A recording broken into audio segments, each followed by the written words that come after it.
My first memory of being inside a music practice, a ritual of music practice, was when I was 3 years old.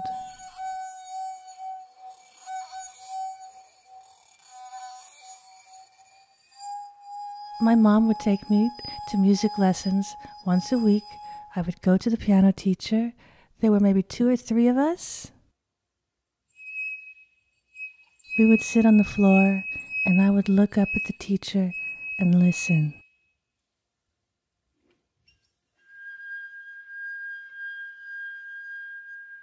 She would play,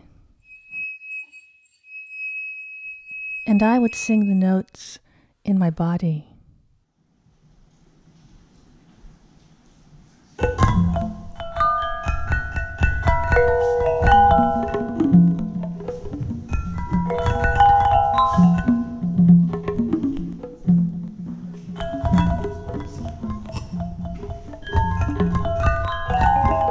What if bodies could play my notes?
That first excerpt, I'm playing a solo piece at the Whitney Museum on an hourglass harp. David Horwitz, a conceptual artist, he designed these, and he at Triple Canopy, they invited me to play these glass instruments. When I started to play these instruments, it made me think about glass physics. It made me think about fragility and the equation for viscosity, or when a liquid turns to a solid, or a solid turns to a liquid, and in those moments, in those in-between moments, what kind of rhythms those were. And out of this came the piece in the second excerpt, which is titled Fragility, an Exploration of Polyrhythms. In this piece, I questioned that maybe it could be a game. Maybe it could be a performance game in which dancers or a dancer, and in this case, Soliman Badolo, the choreographer, could play my sounds, could wear it and play my sounds. And we programmed this with Tommy Martinez from Pioneer Works with Xbox Connect. And the ensemble piece with my band, Dreamtime Ensemble, we play an excerpt there of a game piece. Fragility, it explores human interdependence and how we play and interact through sound, and it's kind of orchestrated through a participatory game. I will be recording this for the Asia Society Triennial 2021, and we will release it in the spring. I've been thinking lately about how important it is to honor our dreams. And what I find in reflecting in my adult life is I feel I am continually dreaming and living the dreams of what I've been dreaming in my childhood. And that perhaps those dreams in my childhood were dreams before I was here, of my parents, of my family, of generations before me, before us. When I was a little girl, people would ask the question, what do you want to be when you grow up? And without a doubt, without a blink, I would always say, when I grow up, I want to be a fish. These next two pieces, I think I'm still dreaming about that.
Another part of my music practice is how I develop my listening practice. Part of that has been over the years developing my field recording, and how that has affected and influenced my work as a composer, a percussionist, a drummer, and a sound artist. In these next two excerpts, specifically you'll see work of during a time that about a decade I was living in the Philippines during the winters, and I had the wonderful opportunity to work with many dear people to me who are traditional artists, composers, ethnomusicologists, filmmakers, sound engineers, to tell the story of these great musicians and their great music.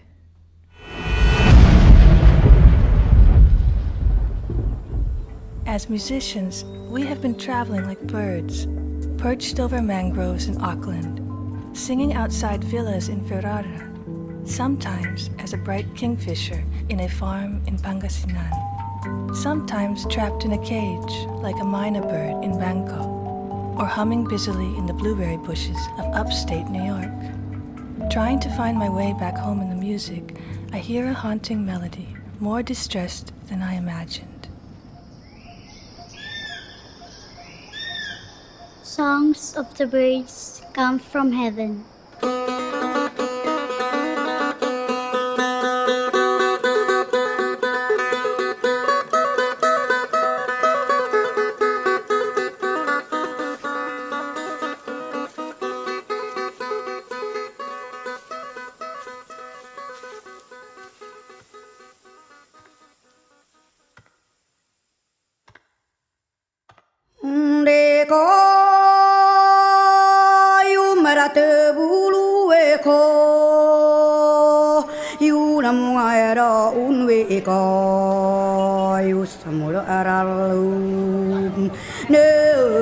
Kayu fulu etana bud mera bud gedung weha dukami heli kayu fulu eka yum mera tabu de am kayu fulu deka yuna moira unde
Yudao hanampang temonggong na semoli kemumbing demogai yom dao mu ma dus yom bayu tay expert drummer teganay ahulung lemingon tukun ke kanoyo nga afat kol itu nga lakon lanah nim kut adat na tolak kemngaam bakang lemnek bud sigis bayu sentugod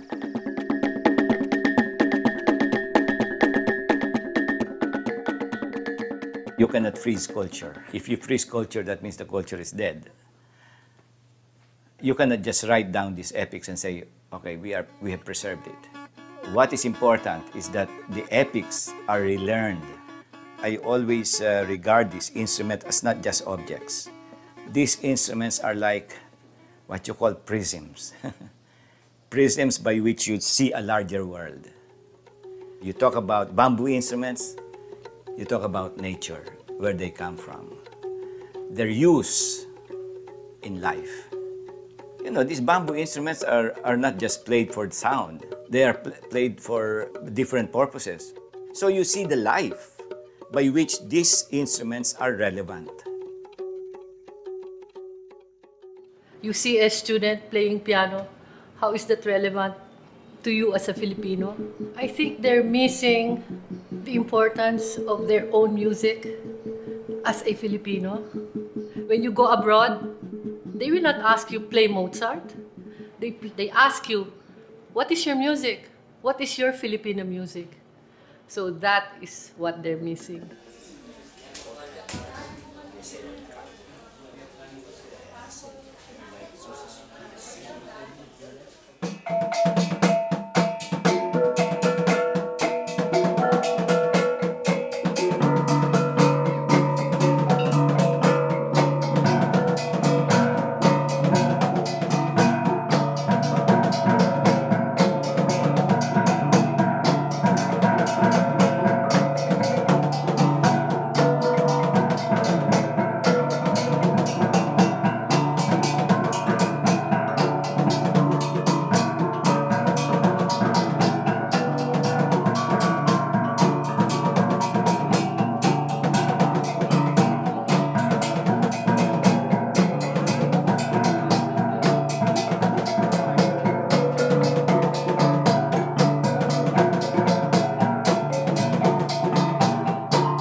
It has been interesting for me to grow up in two cultures. America is very much a patriarchal society, and the Philippines is very much founded on a matriarchal society. So the lens of how we see things is really flipped. One thing is how we place gender on music and musical instruments was very bizarre to me because it flipped depending on which culture you come from. Percussion music, gong music, traditionally is passed down by the women in the Philippines, and string music traditionally is passed down by the males in the Philippines. I mean, now parents teach their kids and communities learn from their elders, so now everybody plays, and I've had many different teachers, but it's interesting to think about that, being a percussionist, and how different the lens is on gender depending on where you're born and where you live. Another aspect of my music practice is field recording. Not just recording traditional artists, but also recording traditional artists of spiritual music.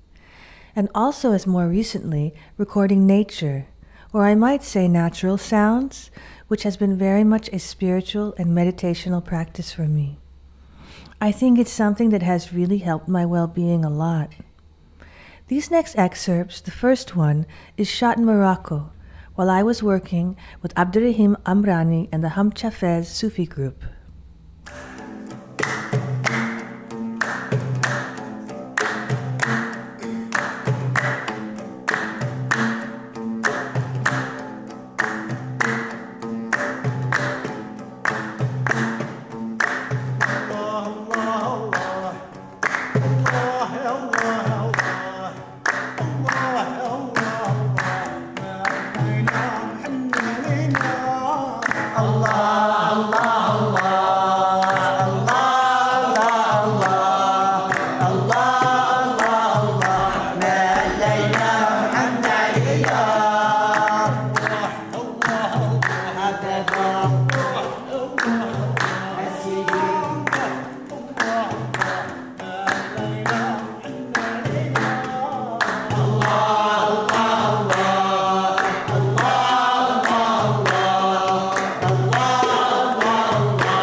remembering to honor our dreams,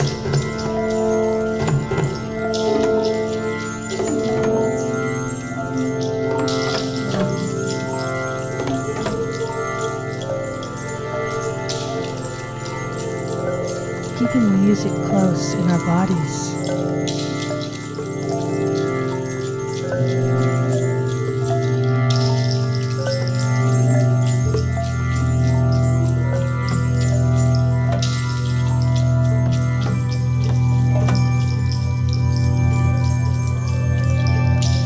Always returning to a ritual,